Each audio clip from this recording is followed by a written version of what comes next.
Hello, I'm Jade the Willow, and I'm going to see how much of a solarpunk city I can build in 10 hours. Let's get started. Solarpunk is the idea of combining technology and the environment in a sustainable way of life. I was so nervous and excited when I started the timer. I did use World Painter to create the world that I used for a different build, which is how I got the bright colored mountains, which I absolutely love. I thought about going a lot of different ways with this city. What I ultimately decided was a city that wasn't originally built to be solarpunk, but is trying to incorporate solarpunk elements as they move forward. I focused on building fast, which was a little stressful, but also really fun because I got a lot more accomplished than I usually do in the same amount of time. I also wanted to try building a living wall. I know grass roofs have some issues, they can be heavy and leaky, but I saw a building that had moss and succulents or something for its exterior walls, and I thought it was so cool I had to add it in, which you can see I did with the moss. The custom trees in the build were a piece of work. It was very important to me that I have trees, but oh man, none of them are perfect. But as I added them in, I thought they really brought the build some life and helped pull everything together.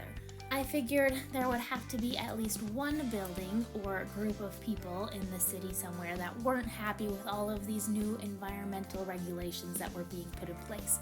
So I have this little factory up here that, while not very detailed, I did add in some smokestacks, which are kind of a stereotype for putting bad things in the environment. I did put in a grass roof though, because I think they would have done at least something to appease the people.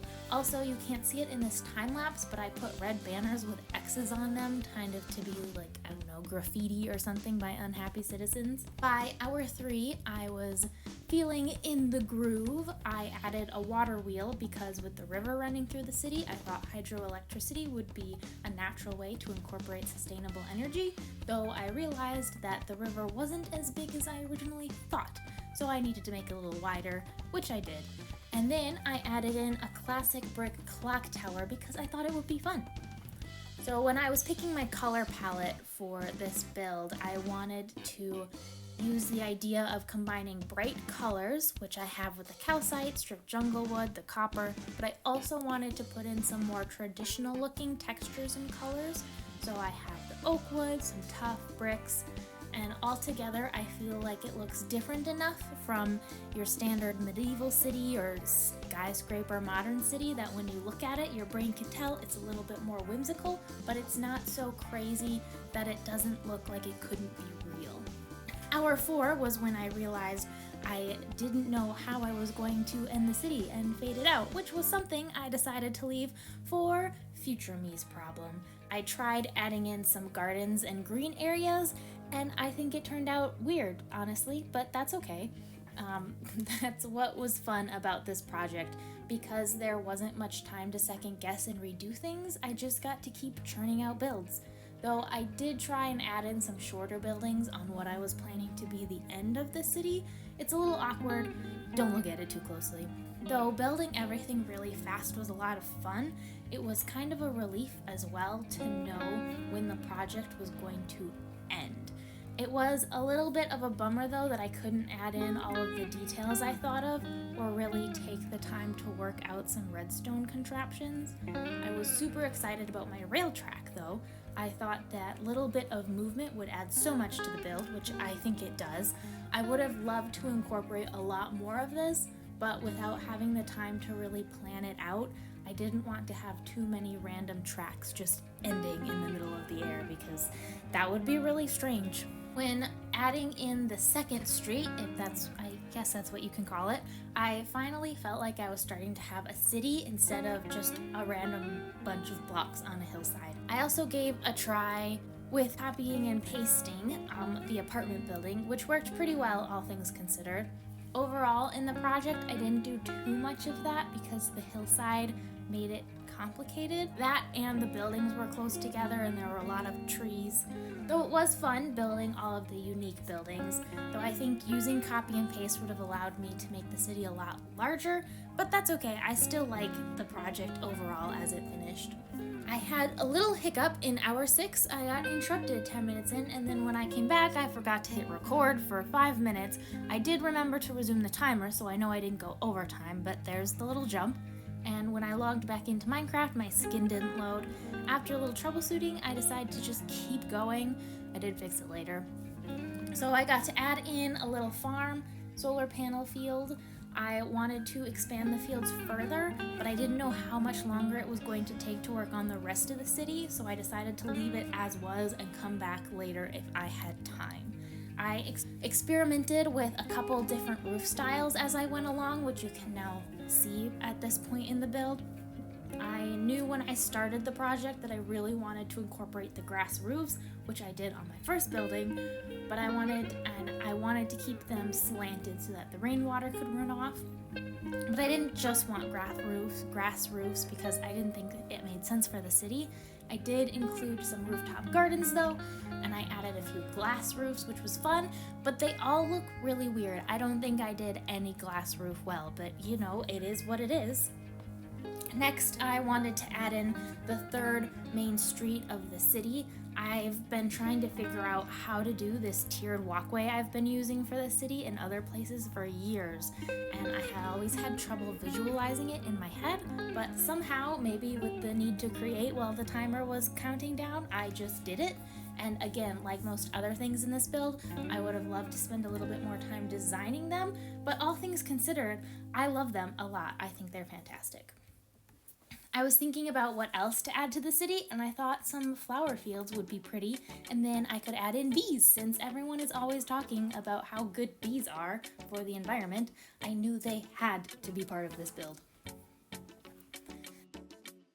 Hour 8, I just rounded out the left side of the city by adding in a little bit more farms and a few smaller buildings in along the edge, which I think made a huge difference. I also discovered a new favorite combination of fading moss blocks into tuff using mossy cobblestones and glow lichen to create an overgrown mossy building side.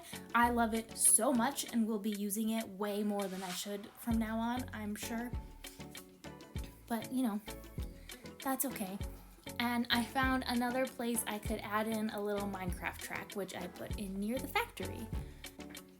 I didn't originally intend for all of my buildings to be so square, but it helped them go up a lot faster, and I thought it contrasted nicely with the flowering plants. I tried playing around a little with different block combinations. That way it still looked interesting when you looked at it from far away and it didn't just look like the same thing over and over and over again. I started moving all over the place from now on, so the time lapse got a little tricky. I was able to circle back and fill out the farm and solar panel area just a little bit more, enough that I felt like I could leave it and it wasn't too pathetic. Then I got to add in my wind turbine field, which I had been thinking about and planning for a couple hours. I felt very daunted by the blades, but I think they came out just fine considering I did them really fast. Though I'm kicking myself for not making at least one other variation in the blade position. It would have made it so much better. That's the only thing with this entire build that I really feel like I should have prioritized and not just moved on from. But alas, the last hour was stressful. I was running out of time and there was still so much I wanted to do. I didn't want to be halfway through a building when the timer went off, so I decided to just do some small details. If I had more time though, I would have liked to detail the building some more, add in a lot more redstone and techie looking things. I did put in some little robots, which I love, but it would have been fun to vary it a little bit more. And I just think doing all of those things would have elevated the SOLARPUNK-ness of it. I used worldedit to add in the giant domes, which I feel like I've seen in a few different SOLARPUNK art pieces, and then I just kind of threw some copper supports on them. But considering how quickly they went up, I think you'll agree that they really round out the city. Because they're round. That's funny. Okay, moving on. So I just was moving around, doing a little bit of details, and then my timer went off. Oh my goodness, my timer just went off, and I'm a little, I don't know, high on adrenaline. Okay, so I didn't think the last thing I would do would be place down iron fence bars, but we did it. I did it. We finished. Oh my goodness.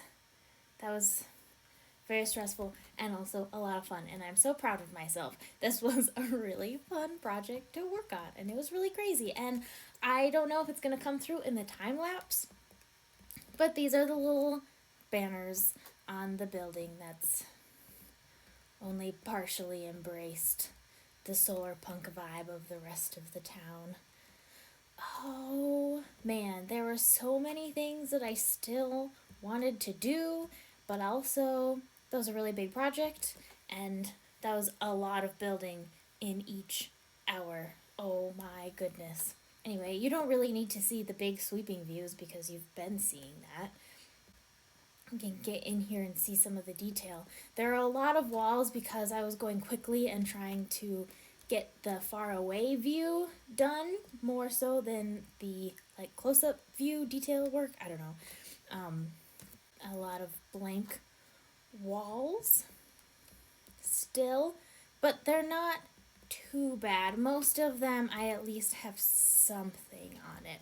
I love my little mine carts there, and back there I would have loved to put in a couple more, but it just didn't happen. And then there's my two little blinky lights that I just added.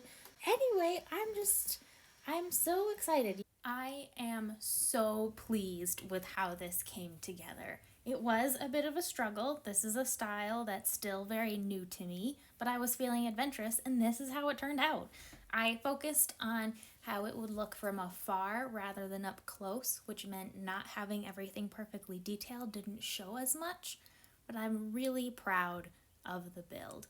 Not only because I did all of this under the time limit, but also just in general. I think it looks pretty great. Though I am curious to know, and please do tell me in the comments, if you prefer focusing on all the close-up details or if you're more of a big picture builder, because I don't know which one I am. Maybe both? Can you be both? Anyway, I just wanted to point out two little things. One of my favorite details are these plant canopies, which I saw in some pictures while doing research. And I also loved adding in, wait for it, my little robots. Alright, that's all for this video. Thank you so much for watching, and I'll see you in the next one. Bye!